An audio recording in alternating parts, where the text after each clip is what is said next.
الساعة 5. باجي من الصباحيات اليوم طلعنا راح ننقلب وعلى احتمال ما لاحق.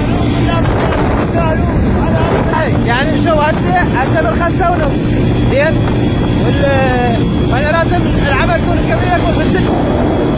حضرة السلامة تو جاينا، تعال خلينا نوزع. طبعا بعد مسافة قليلة هيك من حين النار حين نجيب الجدر اكتشفنا ان الارض مسطحة. الارض اخوان الارض مسكرة وياها، لان اكبر دليل عبرنا هسه تقريبا من حي الشهداء، وهسه طفينا عبرنا الصوب، عبرنا جسر، وصلنا للشموخ. فالارض مسطحة ما بيها ولما وصلت سايق انا ما طبقت. هسه احنا حاليا عبرنا الشمس، هاي الشمس هاي ورانا زين، وبعدنا ما واصلين البيت لاري، يعني احنا ان شاء الله قريبين. يخشى عليكم لاري. جيب الجدر يلا. ها؟ هاي المفاجأة. هاي المفاجأة.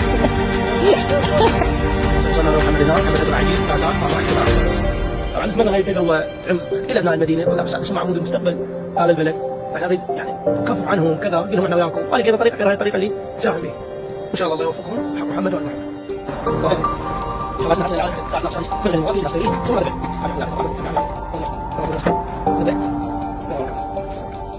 واخيرا وصلنا من الصباحيات الحمد لله. حتى نكمل شراء ماي ونريد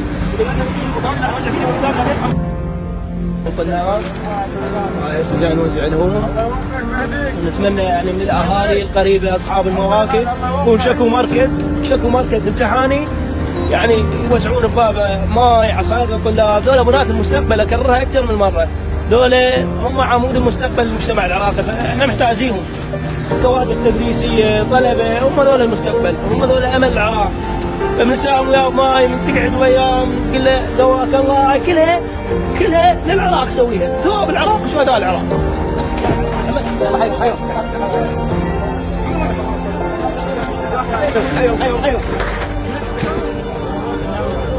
ايوه سجاير وماي اليوم. يا ريت ايوه هذا كافي. اليوم سجاير هذا عنده ماستر. تعال كمل.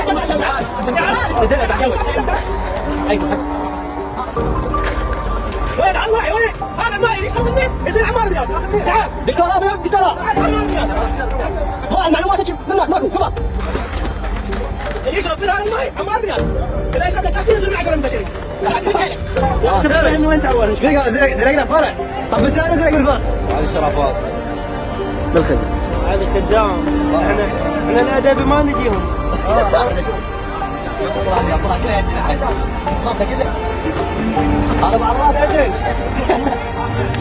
عضلات شرفنا كاسيه ما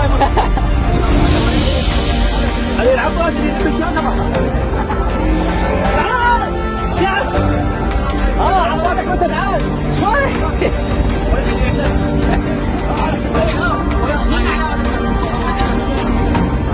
ولك لازم بالكاس انا. اتمنى من كل الاهالي القريبه على المدارس على المراكز الامتحانيه تسوي هاي الخطوه بثواب اهلهم، ثواب شهداء العراق.